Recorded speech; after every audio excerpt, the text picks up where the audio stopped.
Hello student.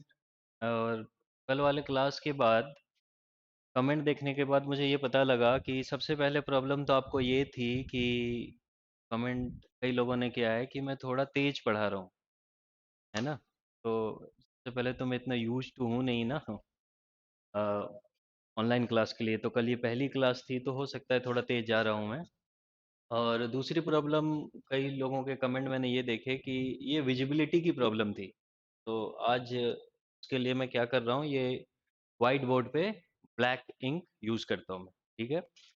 उसी तरह कल की तरह हमने कुछ बेसिक्स क्वेश्चन लिए हैं। सबसे पहले परसेंटेज जे टेट को देखते हुए ही ये सिंपलीफिकेशन के क्वेश्चन है और परसेंटेज के कुछ क्वेश्चन है बेसिक जो आते हैं एग्जाम में। और कल का रिस्पॉन्स अच्छा था।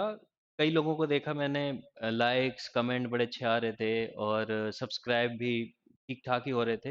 रिस्पॉन्स को देखते हुए मैंने सोचा कि चलो मैं दूसरी वीडियो बना रहा हूँ और इसको कंटिन्यू करता हूँ। तो आज तो परसेंटेज के कुछ बेसिक क्वेश्चन है, उसके बाद क्या है, मैं आपके लिए लेके आऊँगा इंग्लिश। इंग्लिश के बिल्कुल बेस से शुरू करके मैं पूरा ही ख़त्म कराऊंगा, क्योंकि मैथ्स के वेटेज भी इस बार जेटेट में ज़्यादा है। और इंग्लिश के भी एक भी क्वेश्चन छूट जाते हैं तो आपको प्रॉब्लम हो जाएगी।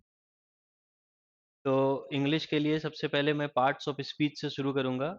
Noun, pronoun, verb, adverb. आपको पता ही है, आप लोगों ने ये बचपन से ही पढ़ रखा है इसको। बट प्रॉब्लम ये होती है कि हम इतने सीरियसली लेते नहीं, बस स्कूल का एग्जाम पास करने के लिए बस थोड़ा सा देख लेते हैं, हो गया। हमें पता नहीं होता आगे लाइफ में इतना यूज़ होने वाला है।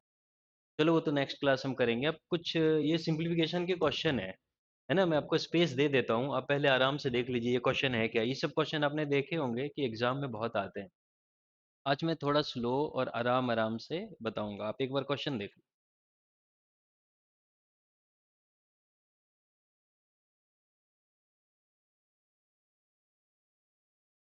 अब इसको तो एक ही तरीके से सॉल्व कर सकते हैं, बट ये क्वेश्चन देने का मतलब ये था यहाँ पे कि मैं आपको दिखाना चाहता हूँ कि अगर आप इसमें से कुछ कॉमन ले लो तो हमारे क्वेश्चन को सॉल्व करने की स्पीड थोड़ी रिलेटिवली बढ़ सकती है। ठीक है, इसको अब मैं सॉल्व करता हूँ।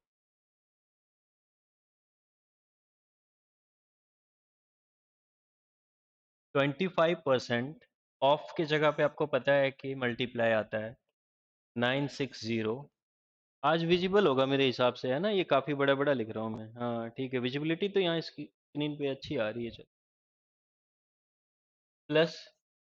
+55 इंटू 740।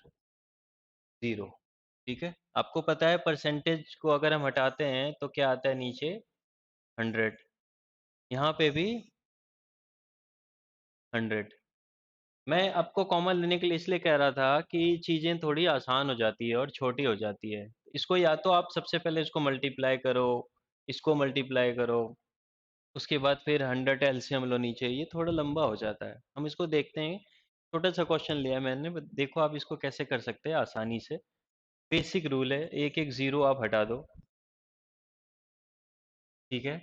इसके बाद देखो, यहाँ भी 5 है, यहाँ भी 5 है। हम इसको छोटा करने की कोशिश करते हैं, जितना भी छोटा हो सकता है यहीं से छोटा कर लो। 5 से 5, 2। यहाँ से 5 से करते हैं हम 11 पचे 55। ठीक है, 5 को 11 के टेबल में और 5 दूना 10। ठीक है। अब देखो, 5/2 11/2। अब ये 2 से ये, इस 2 से ये।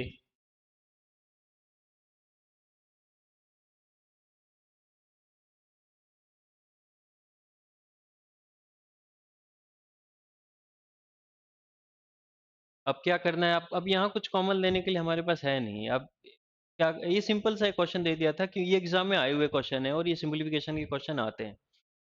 अब इसको आप मल्टीप्लाई करो, यहाँ से इसको मल्टीप्लाई करो।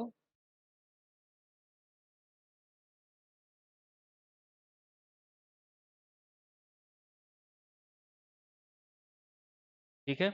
आप एक बार मल्टीप्लिकेशन ना यहीं से करने का कोशिश करना। ये जो रूल है ये, देखो, अगर हम ऐसे करते हैं 40, 4 बच गया, 5 चौके 20 और ये 4 24। अगर हम ऐसे करते हैं तो ये थोड़ा सा टाइम कंज्यूम करता है। प्रैक्टिस करो कि इसे ये यहीं से करो, सिंपलीफिकेशन थोड़ा आपका ज़्यादा इस तेजी से हो जाएगा।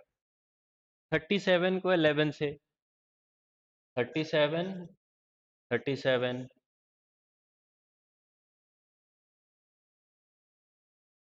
Plus 4O7। ये बेसिक क्वेश्चन है, मैं बस स्टार्टिंग बिगिनिंग के लिए ऐसे बता देता हूँ आपको। ये ऐड कर दो आप, एडिशन भी आप यहीं से करने की कोशिश करना है ना, ज़्यादा से ज़्यादा। 7 4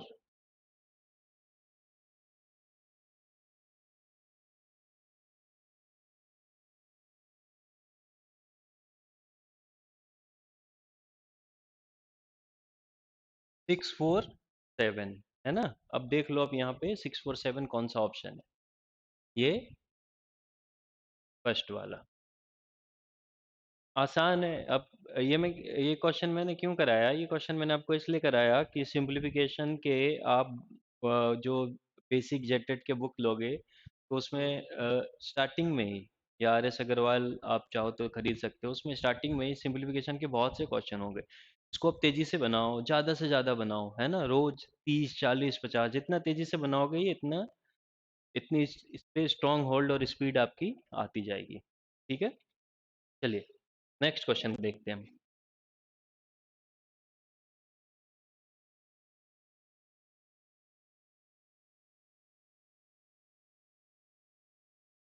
क्वेश्चन देख लो आप एक बार आराम से, है ना।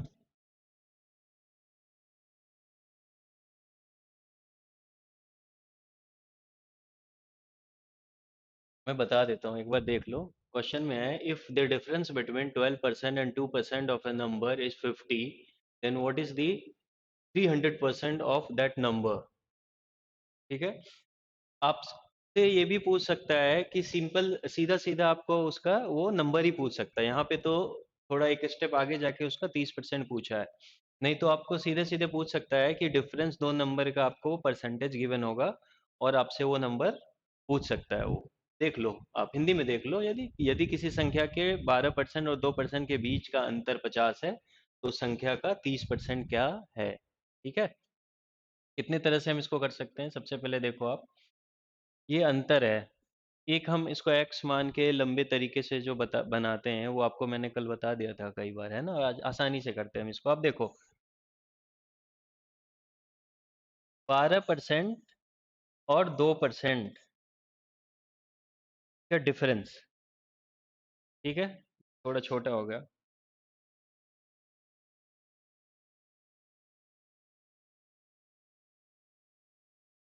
12% और 2% का डिफरेंस दे रखा है इसने। हमारे अकॉर्डिंग यहाँ पे डिफरेंस कितना आया? 10%। ठीक है। अब इसने क्या बोला है कि इन दोनों का डिफरेंस कितना है? 50। तो ये कह रहा है कि 10% बराबर 50 है। तो कोई भी नंबर क्या होता है? 100% होता है। तो हम इसका 100% निकालेंगे। 10% बराबर 50 है, तो इसको 100 करने के लिए क्या करते हैं हम? 10 से मल्टीप्लाई कर देते हैं। 10 से इधर भी मल्टीप्लाई हो जाएगा। यानी 100% इक्वल टू क्या है? 500। हमें वो नंबर आ गया आसानी से, है ना, कि वो नंबर क्या है एक्चुअली में? 500 है वो नंबर। या तो हम इसको ऐसे भी कर सकते हैं कि 10% बराबर 50 है, तो 1% बराबर क्या होगा? 50/10। तो 100% इक्वल टू क्या होगा? इसको 100 से हम मल्टीप्लाई कर देते हैं, ये आ गया हमारे पास 500। अगर ये एक बार नंबर आ गया हमारे पास 500, ये नंबर आ गया, उसके बाद तो इसका 30% पूछे, 40% पूछे, 50% पूछे, हम ये आसानी से निकाल सकते हैं। ठीक है। अगर ये नंबर आ गया हमारे पास 500, तो उसका 30%। तो 500 इंटू 30/100, 150। ये आंसर है 150। अब देखो ये 150 किस पे है? Option number 1। ठीक है। आसानी से समझ में आया होगा। आसान क्वेश्चन है, बट ये कुछ सब क्वेश्चन जेटेट में तो बहुत आते हैं, दूसरे एंट्रेंस एग्जामिनेशन में ज़्यादा ना आए। बट अगर आप बेस क्लियर रखोगे तो फिर ये आपको बाकी सारे एंट्रेंस एग्जाम में काम आने वाला। ठीक है। नेक्स्ट क्वेश्चन करते हैं।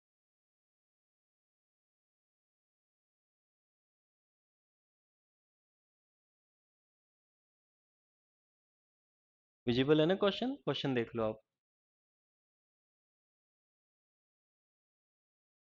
42% of a number is 2457. What is the number? है ना। बहुत आसान है। एक संख्या का 42% क्या है? 2457 है। तो वो संख्या क्या है?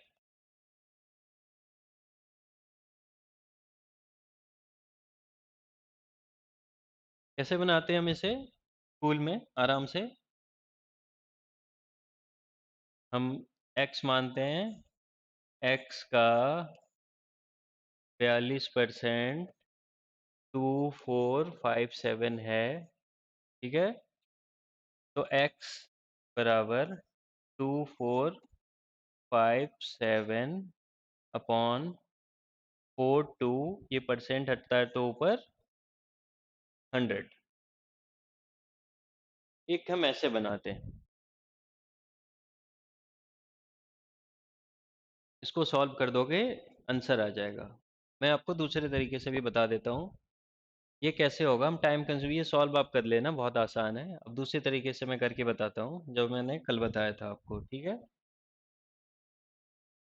इसको मैं इरेज कर देता हूँ, है ना, ताकि थोड़ा स्पेस बन जाए और मैं दूसरा आपको करा दूँ।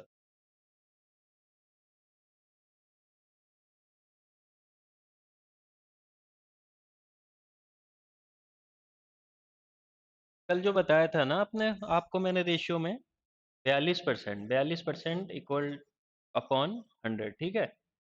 इसको 21/50। अब देखो, कल मैंने आपको बताया था कि किसी, ये नीचे वाला टोटल संख्या है और ये उसका 42% है। हम इसको इक्वेट करते हैं। 21 इक्वल टू, ये गिवन है ना हमारे पास, गिवन क्या है, ये 2457 है। इसका 42% है, इसी को हमने छोटा किया है, इसको रेशियो में बनाया है। यानी 21 इक्वल टू 2457। तो 1 इक्वल टू क्या होगा? 2457 पॉइंट 21। ठीक है। इसको आप करो, डिवाइड करो। 1, ये मैं यहीं से कर दे रहा हूँ, अगर आपको थोड़ी प्रॉब्लम होती है तो आप इस तरह से करके 2457, ये नंबर कुछ ऐसा है ना कि आपको ये इस तरह से करना ही है। यूजुअली एग्जाम में आपको थोड़े नंबर आसान से आते हैं, तो आप उसको आसानी से करो, है ना। इसको डिवाइड करो।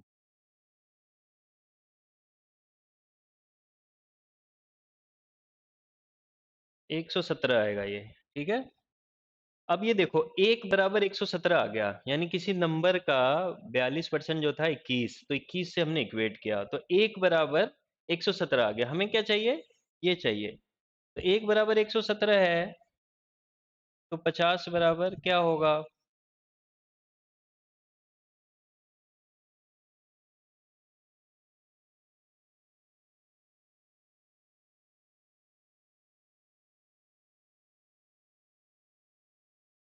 फर्स्ट वाला ये है ना, 5850। आराम आराम से। आपको टाइम होता है वहाँ उस पे करने के लिए ना, दूसरे एग्जाम में नहीं होगा बट सीटेट में तो होगा। ये 5850, ये फर्स्ट वन। ये एक मैंने कल जो क्वेश्चन बताया था ना, उसका प्रैक्टिस करवा दिया आपको यहाँ पे रेशियो से। ठीक। नेक्स्ट करते हैं, नेक्स्ट देखते हैं।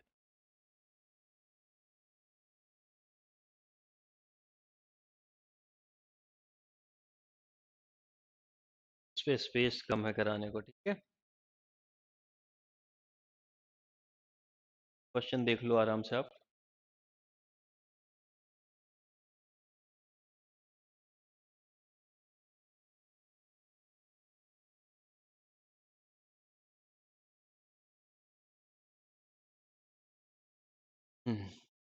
Price of an article is first increased by 10% and later on it's decreased by 25% due to reduction in sale. Find the net percentage।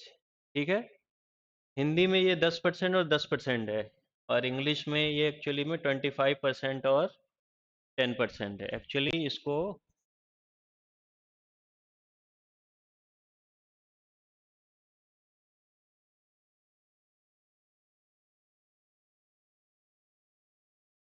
ये 10% है। ठीक है। ये इस तरह के क्वेश्चन से आपको लगभग 10-15 तरह के जो है वो बन जाएंगे, अगर आप इसको अच्छे से समझ जाओ। आपको ये मेन नंबर की जरूरत पड़ती ही नहीं। आप इसको समझ लो कि 10% बढ़ने 10% घटने या 10% घटने 10% बढ़ने पे नेट जो होता है वो डिफरेंस क्या होता है, यही पूछ रहा है इस पे। हिंदी में देख लेते हैं। एक वस्तु की कीमत में पहले 10% की वृद्धि की जाती है और बाद में बिक्री में कमी आने के कारण उस पर 10% की कमी की जाती है। तो वस्तु के अंतिम मूल्य में शुद्ध प्रतिशत परिवर्तन ज्ञात कीजिए कि क्या होगा फाइनली, है ना। तो हम ऐसे मानते हैं, देखो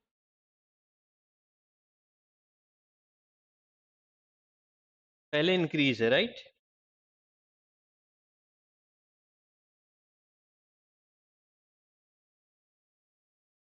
मान लेते हैं कि 100 रुपए प्राइस है। तो सबसे पहले अगर 100 रुपए प्राइस है तो 10 रुपए का इंक्रीज है। कल मैंने आपको बताया था कि 10 इंक्रीज करके जोड़ने की जरूरत नहीं है, 10 इंक्रीज है मतलब सीधा 110 अपॉन 100। तो ये अमाउंट हमारे पास कितना आ गया? 110।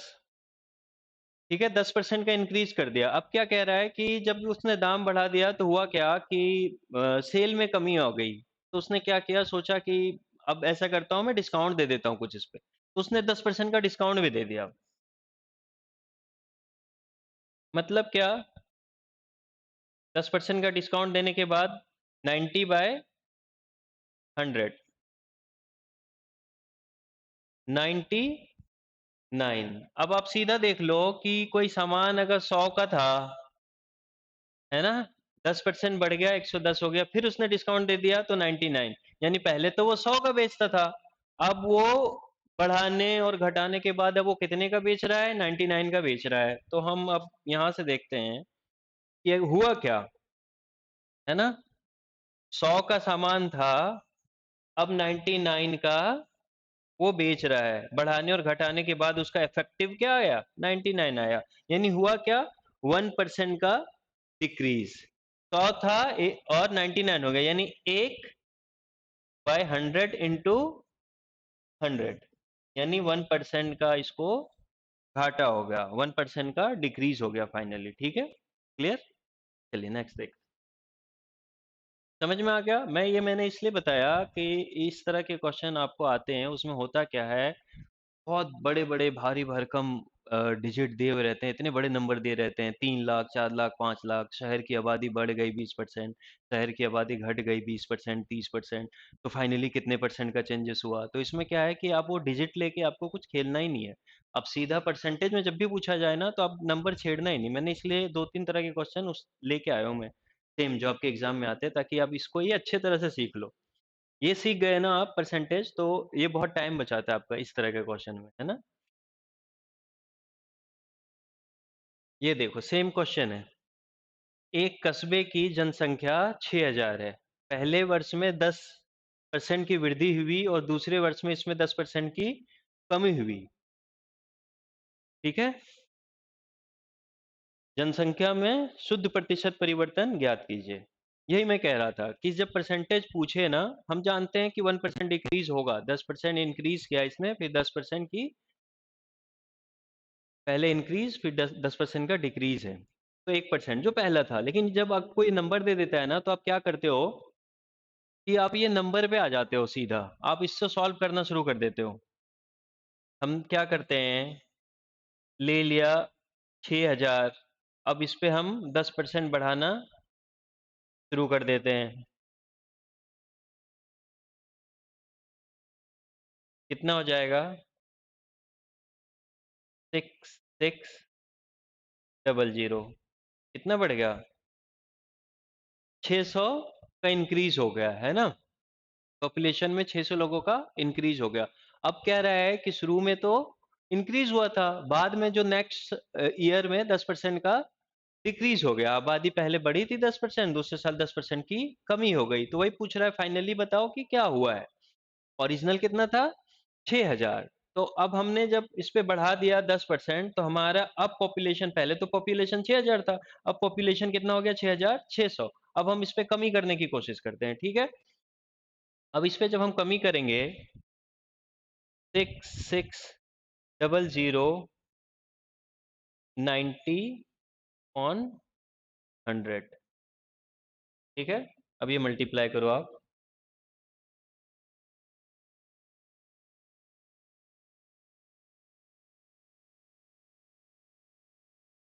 5960। ठीक है, तो आप देखो इस पे हुआ क्या। 10% बढ़ाया तो 6600 हो गया। फिर क्या हो गया कि 10% की अगले साल आबादी में कमी हो गई। 10% की कमी मतलब सीधा 90% हो गया। तो 90% 5940। तो अब हम देखते हैं कि ओरिजिनल आबादी थी कितनी। ओरिजिनल आबादी तो 6000। अब आबादी 5940, यानी ये 60 लोगों का डिक्रीज है। ठीक है, 60 लोगों का डिक्रीज है। तो कितना परसेंट डिक्रीज है, कितना परसेंट डिक्रीज है।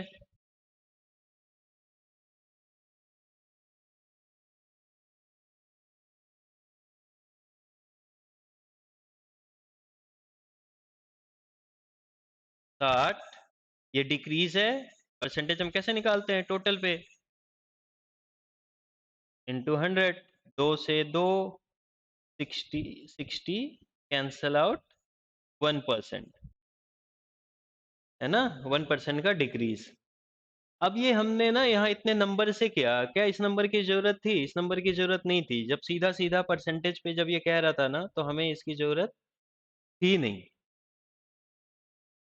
हम सीधा इसको ऐसे कर सकते थे कि ये 100 है। ठीक है, पहले साल बढ़ गया 110/100, दूसरे साल घट गया।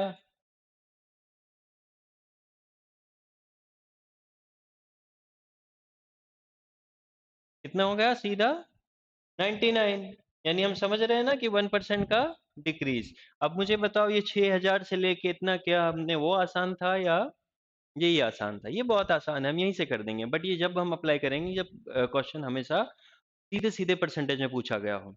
जब नंबर पूछेंगे कि कितना बढ़ गया, तो हमें वहां बताना पड़ेगा कि कितना बढ़ गया या कितना घट गया। तो हमारे पास यहाँ कितना है, ऐसे भी हम निकाल सकते हैं। 1% का डिक्रीज है।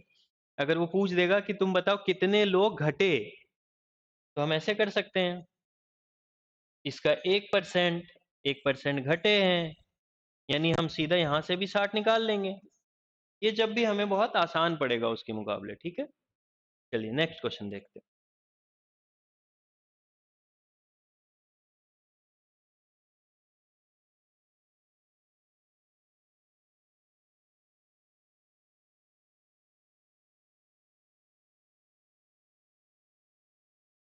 ये फिर 10% ही है ना, इंग्लिश में, हिंदी में ठीक है।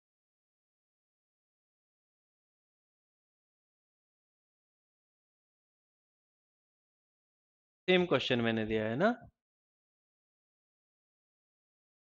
ये शायद फोर्थ 6 ये करना था हमें। ये उसी तरह का क्वेश्चन है। इसमें क्या है कि वैल्यू ऑफ मशीन, फिर से एक मैंने यहाँ पे भारी भरकम सा नंबर दे दिया आपको। एक भारी भरकम सा नंबर दे दिया जो कि आपके एग्जाम में दे देते हैं। आप इससे खेलना शुरू करते हो और उसमें आपके टाइम वेस्ट हो जाते हैं सारे। ठीक है, तो फिर से देखो, इसकी जरूरत हमें नहीं पड़ेगी। Value of machine depreciate every year 50,000 इसका अभी है। क्या हुआ कि ये डिप्रिशिएट हो रहा है। डिप्रिशिएशन क्या होता है ना, डिप्रिशिएशन अब समझ लो। डिप्रिशिएशन होता है सिंपली, बिजनेस में यूज होता है ये। डिप्रिशिएशन का मतलब होता है हरास। अब हरास क्या है, कोई चीज आप खरीद के लाते हो, आपने कोई टीवी कैमरा या कुछ भी खरीदा हो। जब आप उसको नेक्स्ट ईयर जब बेचने के लिए जाते हो बाजार में, तो क्या आपने जितने का खरीदा था उतने का ही बेच पाओगे, क्या नहीं। आपको वो कम पैसे देता है। कम पैसे देता है तो क्या हो गया, इसी को कहते हैं डिप्रिशिएशन। मतलब उसकी वैल्यू डिप्रिशिएट हो गई, घट गई। तो इसी तरह से जो मशीन खरीदा था हमने, इसकी वैल्यू भी घट गई। पहले कितना था, 50,000। अब क्या हुआ, हर साल ये घट रहा है 10%। तो 2 साल बाद ये कितने का मिलेगा। तो आप इसको ऐसे करो, या तो आप इफेक्टिव ढूंढ लो कि इफेक्टिव डिप्रिसिएशन 2 साल में कितना होगा 100 मान के, या सीधा मशीन पे निकालना है क्योंकि यहाँ एक वैल्यू पूछी है इसने, तो मशीन पे हम ऐसे निकालेंगे।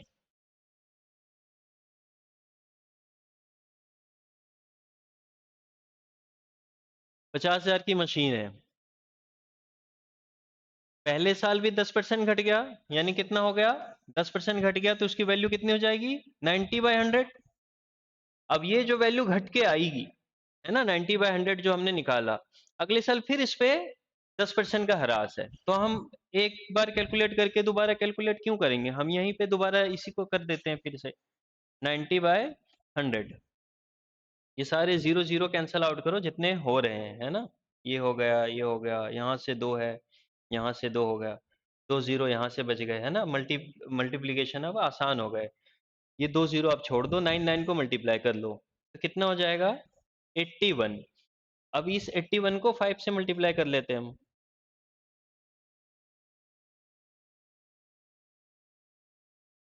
ये 5 है ना, विजिबल है ना, क्लियर।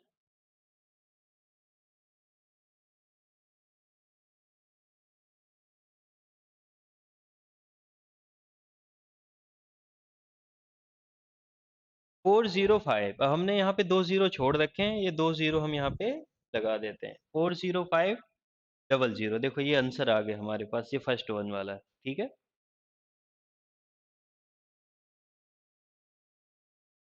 आसान है ना, ये कैलकुलेशन हम एक साथ ही कर लेंगे। ये 50,000 डाला, दो दो बार 10-10% का डिप्रिशिएशन हुआ। डिप्रिशिएशन भी आप समझ गए किसे कहते हैं, राइट। चलो ये आंसर हो गया। ये सारे क्वेश्चन ना ये आपके सेट में से मैंने लिए हैं, ये जेट टेट के सेट के जो अलग अलग बुकें छपती है उनमें से, या पिछले साल के क्वेश्चन भी मैंने ऑब्जर्व किए हैं, तो देखा है कि इस तरह के क्वेश्चन आपको कराने बिल्कुल जरूरी है। चलो, question number 7। What will be the discount equivalent to two successive discount of 10% and 10%? है ना। आपने देखा होगा कि दुकान में कई बार आपको कहता है कि एक तो वो फ्लैट डिस्काउंट देता है और एक बार वो सक्सेसिव डिस्काउंट देता है, तो किसमें हमें फायदा होता है, ये हम देख लेते हैं। सक्सेसिव डिस्काउंट होता है, दुकान में लिखा रहता है कि इसमें आपको 10% और 10% का दो डिस्काउंट है। अगर हम सीधा देखेंगे तो हमें 10 और 10 कितना लग रहा है, 20% का डिस्काउंट। लेकिन इसमें फर्क है, अगर 200 रुपए का सामान है, 200 रुपए का सामान है और वो हमें दो सक्सेसिव डिस्काउंट देता है, दुकान में लिखा होता है, आप देखना मॉल्स में या अच्छी दुकानों में जाओ तो इस तरह के ऑफर होते हैं। तो आप देखो कि क्या होता है, मैं पहले ये सक्सेसिव डिस्काउंट देता हूँ, 200 पे दो सक्सेसिव डिस्काउंट देके हमें कितने पैसे उसे पे करने पड़ेंगे हम देखते हैं। पहला डिस्काउंट 10% का 90/100, दूसरा डिस्काउंट 90/100, ठीक है। कितने हो गए, 9 9 81, 81 × 2, 162 रुपए। अगर वो हमें दो सक्सेसिव डिस्काउंट देता है ना, एक 10% का, दोबारा फिर 10% का, तो 200 रुपए उस पे मार्क प्राइस लिखा हुआ था, हम उसे पैसे कितने देंगे, 162। चलो अब हम क्या करते हैं कि सक्सेसिव डिस्काउंट ना लेके हम फ्लैट डिस्काउंट लेते हैं, तो क्या फर्क पड़ेगा, 200 × 80, 20% का डिस्काउंट लेते हैं। एक ये फ्लैट वाला है और ये सक्सेसिव डिस्काउंट है, जो कि ये क्वेश्चन में दे रखा है ना, सक्सेसिव डिस्काउंट, तो क्रमागत छूट, एक के बाद एक। तो एक तो हमने ये ले लिया, तो हमें पैसे कितने देने हैं, 162, यानी हमें यहाँ पे 38 रुपए का डिस्काउंट आया, है ना। दुकानदार को हम इतना कम देंगे। और अगर ये 20% का सीधा डिस्काउंट देता तो 160। हमें किसमें फायदा है, सीधा, जब हमें 20% का डिस्काउंट दे दे। तो आप नेक्स्ट टाइम जब भी मॉल विजिट करो तो आप देखना जहां पे आपको ऑफर मिले, सीधा डायरेक्टली 20% का उस वो लेना, ना कि ये 10 और 10 और 5 इस तरह के होते हैं, वो लेना, उस पर आपको बहुत घाटा होने वाला है, ठीक है। यहाँ पे देखो हमें 40 रुपए का डिस्काउंट मिल गया। ये तो जब छोटी वैल्यू है ना 200, जब जब ये वैल्यू 2,000, 2 लाख, 50,000 की होती है, तो यहाँ पे डिस्काउंट का बहुत ज्यादा फर्क पड़ जाता है। तो ये क्वेश्चन यही है, कह रहा है कि what will be the discount equivalent to two successive discount. तो ये तो एक मैंने एग्जांपल बता दिया, अब मैं ये क्वेश्चन करके समझाता हूँ, देखो क्या होगा।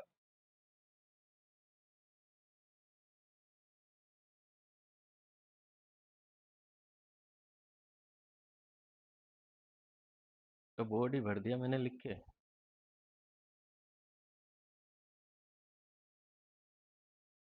ज्यादा टाइम दो पढ़ाई में आप लोग। सक्सेसिव डिस्काउंट क्या होता है, हम मान लेते हैं कि 100 रुपए वैल्यू है किसी भी चीज की, अब हम उस पे 2 डिस्काउंट लगाएंगे, ठीक है।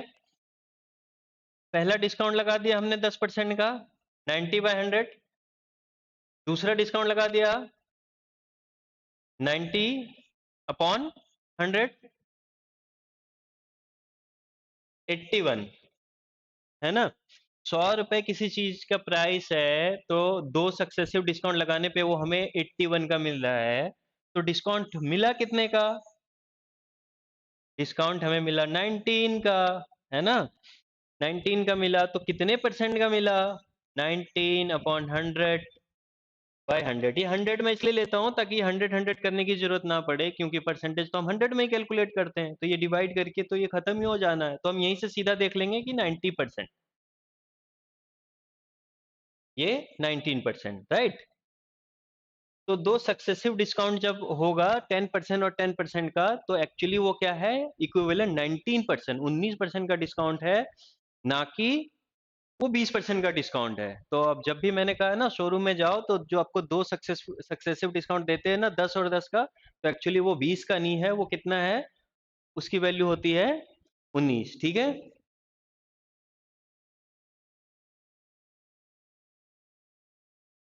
चलो, बस ये 7 क्वेश्चन थे। आप इसको ठीक से कर लेना, बहुत अच्छे क्वेश्चन है। और ये क्वेश्चन अगर आप अच्छे से कर लो, आप इतना ज्यादा क्वेश्चन सॉल्व कर सकते हो जो आपके वहां पे सेट में मिलेंगे। और इससे रिलेटेड मैं आपको और क्वेश्चन कराने वाला हूँ। चलो, नेक्स्ट क्लास हम इंग्लिश की करते हैं ना, बेसिक पार्ट्स ऑफ स्पीच से। चलो, thank you, bye, take care.